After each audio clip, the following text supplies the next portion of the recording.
is Chauncey, aka Ukarema, Great Man of God Media, with another GMOG Media TV conversation. All right. So, family, I got some new equipment, got a new microphone. I'm gonna try to bring it up so you guys can see it. It's a Blue Yeti desktop USB microphone. I checked out the reviews on it. Everybody says it's great. Got crisp professional sound quality. Also got a new webcam. It's a Logitech 920 HD Pro. So stepping up my game when it comes to this equipment, man. I'm all about quality content, man. You know that. I try to bring you guys quality content on my channel, and so I had to step up my equipment game in my office, and then I'm gonna also upgrade my camera microphone to a wireless microphone so I could be, hitting the streets, doing some interviews, etc., etc. But yeah, man, just had to upgrade my equipment and try to keep it moving. Bring you guys some quality content. But before I start on my commentary, family, if you're new, once again, my name is Chauncey, aka Ukarema, Great Man of God Media. On this channel, I talk about counter racism. All right, I talk about issues that affect Black people collectively as a group, and I'll offer my suggestions on this broken system of racism, white supremacy, with a system of justice. All right, so if you agree with that ideology, please subscribe. If you don't, you know what to do. Just click off. So yeah, before I get started, family, shout out to everybody, all the new subscribers. I'm saying, appreciate all the support. And the movement for economic boycott South Florida is right now. It's right now. It's a thing that we have to do 365, okay, a year on a daily basis. Y'all see this shirt right here? I pay my tithes to my Black bank. Shout out to HBCA group. Man, you know what I'm saying? It's all about banking Black, man, because that is the first step of not depending on the dominant white society's resources. Obviously, what's realistic about a boycott, family, the economic boycott, and that's why we're starting with Black banks, Black institutions, Black credit unions, et cetera, et cetera. We're starting with that because if you say, well, damn, I'm gonna boycott a gas station, how you gonna get to work? I'm gonna boycott Walmart. Obviously, there's no Black-owned equivalent of a Walmart. There's no Black-owned equivalent of a gas station in my area that I know of. So that's why the second thing you have to do is you got to look for Black-owned businesses, support Black-owned businesses. That's why it's important to have a Black-owned network, a Black-owned directory, in which I talked about earlier. I talked about my last video. I talked about the South Florida Black Business Directory that's coming out next month. All right. The information for that will be in the description, but it's going to be next month, October the 9th from 7 to 10 p.m. All the information for that, the South Florida Black Business Directory, will be in the description. All right. I just wanted to briefly shout that out because, again, the movement for hashtag economic boycott South Florida, as I have on the screen, that's 365, family. So I don't know what you're waiting on. If you don't have your money in a Black-owned bank, a Black-owned credit union, right? That's the first step to not depending on the dominant white society's resources. And secondly, you're not thinking about supporting Black-owned businesses first, then I don't know what else you're trying to do. That's one of the first steps of trying to not depend on the dominant white society's resources, and the first step to, have a collective wealth where it will potentially grow, where you can have businesses, small business loans, right? Auto loans, mortgages, et cetera, when you build your equity with a Black-owned business that is a bank, credit union, etc. You get opportunities where you get a chance to grow a business, get a chance to own your first home, right? So y'all, again, if you're not doing this, family, I don't know what else to tell you. Those are the first two steps you have to do. Those are the first feasible steps. that you have to do to not depend on the dominant white society's resources. But anyway, family, what I really wanted to talk about is justifiable homicides. You know what I'm saying? I mean, you guys see the succession of black people, 2016, being killed, murdered, you know, by suspected race soldiers in this country. You guys know that. And, it's a thing that has always been happening. It's always been happening since we were set soil here in this so-called North America back in 1619 when the first slave landed here on U.S. soil. So it's always been happening. Black men, women, and children have always been targets. And, that's the thing we have to understand, right? So, yeah, I want to talk about justifiable homicides real quick. And I'm going to reference a couple of things. The first thing I'm going to reference is, and rest in peace and ashe to Dr. Frances Cress Welsing. She passed on earlier this year. And one of the big reasons, for those who don't know, when I first really got into consciousness, I knew about Dr. Frances Cress Welsing's work through the movie Baby Boy. When I first saw that back in 2001, 2000, I believe, that's when I first knew about her work, But anyway, this whole thing about justifiable homicides, right? This is something that Dr. Frances Cress Welsing talked about in her book, The ISIS Papers, which I have on the screen right here. Her chapter is 15, and it talks about the symbolism, logic, and meaning of justifiable homicide in the 1980s. Where there is no vision, the people will perish, Proverbs 22:1. So I'm going to briefly talk about the first paragraph, which is very important because I get a lot of people who talk about, they come to me and say, man, aren't you afraid, man? You got kids and this, that, and the third. Aren't you afraid that these suspected race soldiers are going to go after your children? And, all of these killings are not going to stop. Brother, why aren't you afraid? Why aren't you crying? Why aren't you, doing this, that, and the third? This is one of the reasons why. So I'm going to read this to you real quick. It says, quote, black people are afraid, but black people are going to have to get over their fear. Black people do not know what is happening, but black people are going to have to learn and understand what is happening. Black people are not thinking, but black people are going to have to begin thinking. Black people are not being quiet, but black people are going to have to start getting quiet so they can think. Black people are not analyzing and planning, but black people are not going to have to begin analyzing and planning. Black people do not understand deep self-respect, but black people are going to have to learn the meaning of practice of deep self-respect. Black people are going to have to stop permitting black children to play with parenthood. Black people are going to have to stop moaning, rocking, crying, complaining, and begging. Black people are going to have to stop thinking that rhyme and rhetoric will solve problems. Y'all know what that is. That's music. we can't be coming out with no damn album, no rap or gospel album thinking that's gonna cure all things, because it's not. It's dominated by white supremacy. Anyway, black people are going to have to stop finger pointing and singing. Black people are going to have to stop dancing and clowning. Black people are going to have to stop laughing and listening to loud radios. All of these behaviors and many more have absolutely nothing to do with addressing the challenges and conditions of the open warfare continuously being waged against the black collective. All right? And that was from a little excerpt from Dr. Frances Cress Welsing's book, The ISIS Papers, man. That's 100% on point.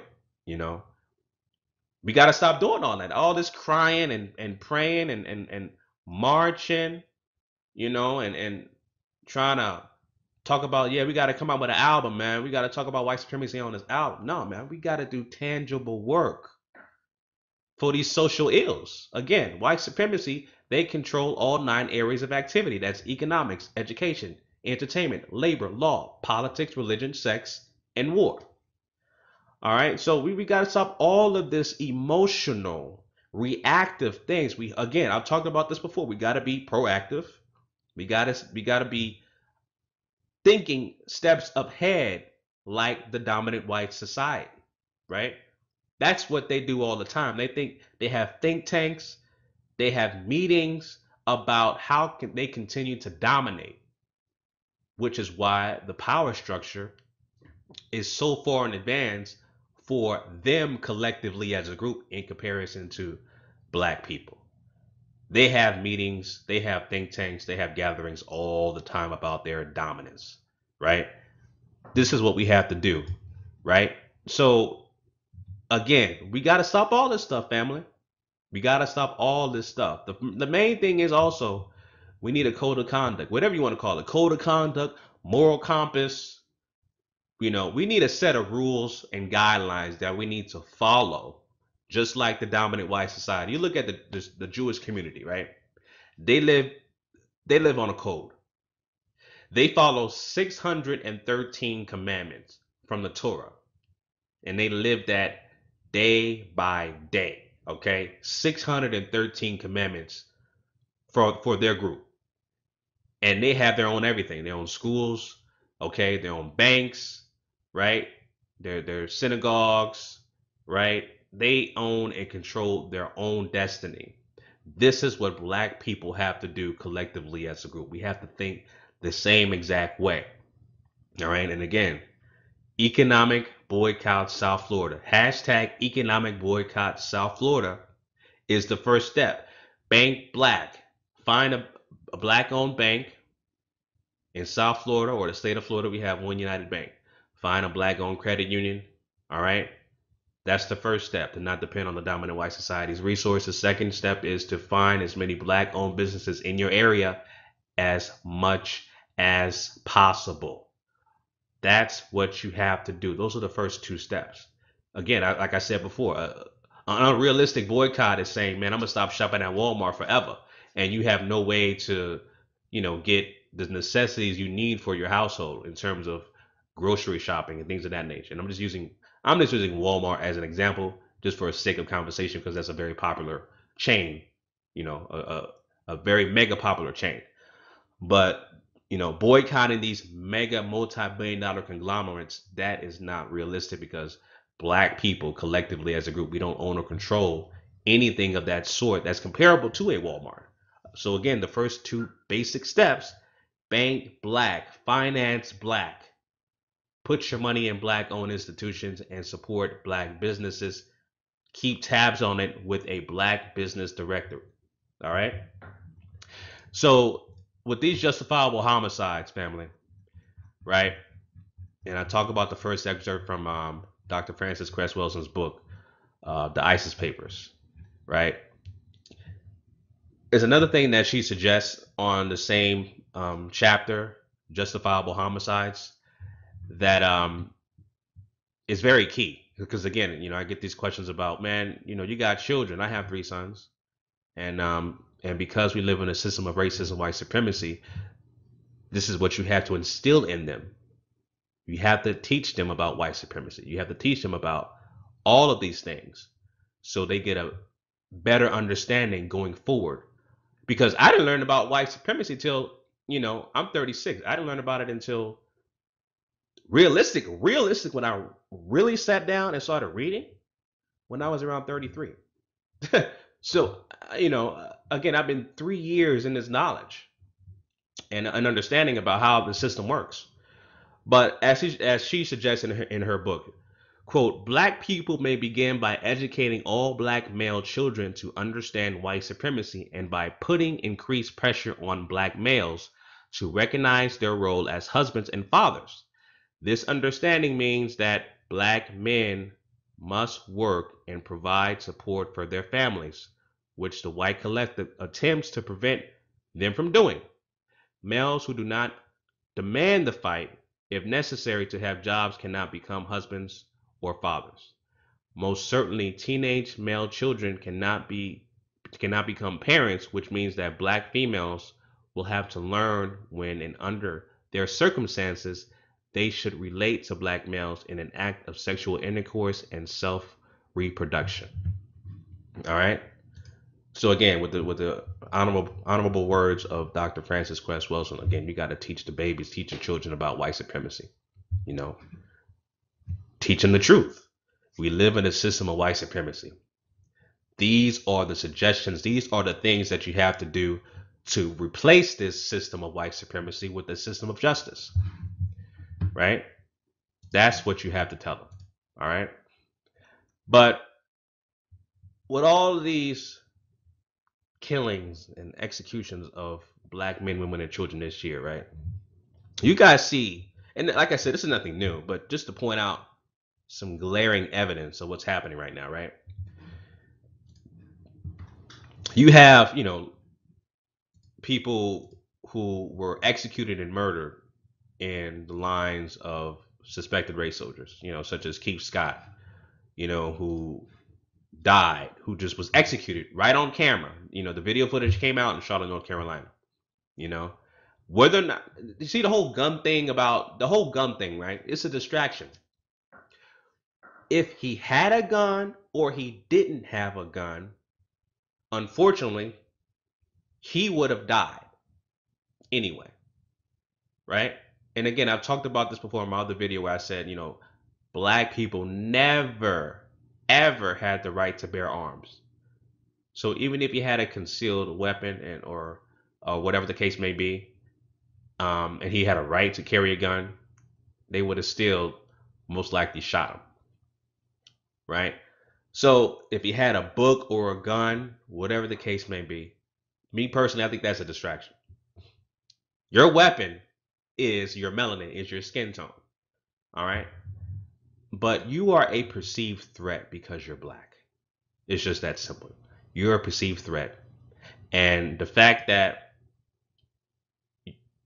these suspected race soldiers, when their firearms are drawn on you, again, you are a perceived threat. All right? So this is a perpetual loop of what is going to continue to happen. People like Keith Scott, right? People like Tyree King, who was 13 years old carrying a toy gun. They said that he fit a description of a armed robbery, and he was shot because he had a quote-unquote toy gun, right? Now, the parallel for this family is that all of these men are dead, right? They're dead. They're not here. This was a father. Obviously, he was very young. He had the world ahead of him. So, his family misses him, obviously. All of these people are dead, right? They are dead. Now, the circumstances involving their deaths, especially with, Keith Scott, Tyree King, their circumstances don't compare to a guy like this, Ahmad Khan, right? Who is basically a crazed terrorist. That's what he is. He's a crazed terrorist, right? And this guy's still alive. Wanted to blow up and kill hundreds, if not thousands of people, right? With his plot for extreme terroristic behavior. He's still alive. He was shot, but he's still breathing, right? That's the parallel. You got a guy who's planning to kill hundreds, if not thousands of people, barricading himself, and he's still breathing.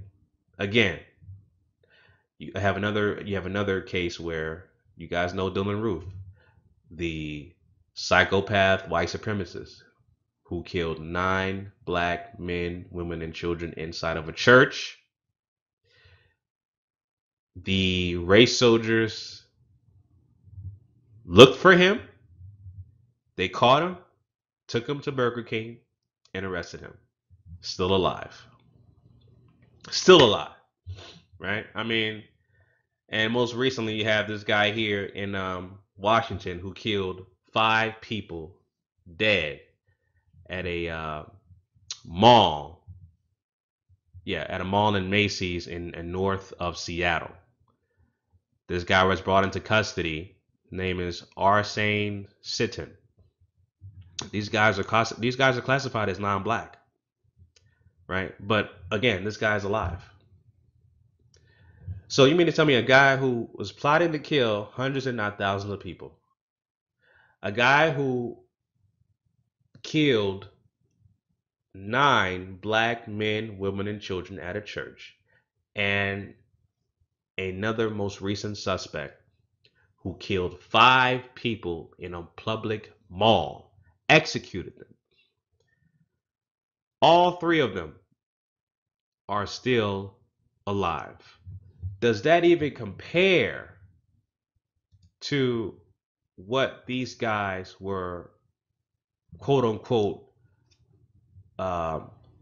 suspected of? Does that even compare? None of these guys are considered terrorists in a traditional sense of the word. None of these guys are plotting to kill hundreds and not thousands of people. None of these guys were killing men, women, and children inside of a church. 9 of them. None of these guys went to a mall to open fire on innocent civilians and just execute them. Nobody here on this list did such a thing, but they all lost their lives. See, again, that's the power of racism, white supremacy in this country. That's the power of it, family. And it's going to continue to happen. Stick with the code. Stick with the code. Don't get emotional. I mean, I'm not saying it's not good to grieve. It's always a time for everything. It's always a time for grieving, etc., etc. But you have to stay on code because these white supremacists, they stay on code. So you got to stay on code. All right. And so to counter what they're doing, this is what you have to do. I pay my tithes to my black bank. Start with banking black. Okay. Put your money in black-owned institutions, black-owned credit unions, right? Start there first so we can collectively grow our wealth and equity, where these black-owned banks can now start handing out home loans, right? Business loans, small business loans. And then these small business loans that we have, these businesses that we can potentially grow into multi-billion-dollar conglomerates, like I said before. Start there, and then also ensuring that you find and support black-owned businesses in your city, in your state. It's just that simple. This is what we have to do, family, because, again, these justifiable homicides are nothing new, and they're going to continue to happen. I mean, you can be shot over literally nothing by a suspected race soldier. You know, that's what it is. That's exactly what it is. You can be shot over literally nothing. Didn't commit a crime. The only crime that you really committed was the fact that you're actually here on this earth under a system that has been perpetuated and created by the dominant white society, which is racism, white supremacy. That's what we're facing right now today. All right. So economic boycott, South Florida. Hashtag that, man. Retweet it, share it, Facebook it, Twitter it, Snapchat it, all social media. You live in South Florida, Palm Beach, Broward, Miami-Dade, hashtag it, retweet it, and start doing this. All right? Support your black-owned banks. All right? We got to start somewhere, family. This is where we start. This is where we start. I mean, that's is really as simple as it gets. That's how we start. So All right, family. So that's what I wanted to talk about. Make sure you like, comment, and subscribe. Again, family, we got to support black businesses and support our black banks. All right. And also, one quick thing. As the channel is growing and stuff like that, you're going to get you're going to get suspected white supremacist trolls and paid coons or unpaid coons to come to your channel, flag your videos, leave some dumb comments, etc., etc. I know, I read them. So if I catch it, I'm going to block you.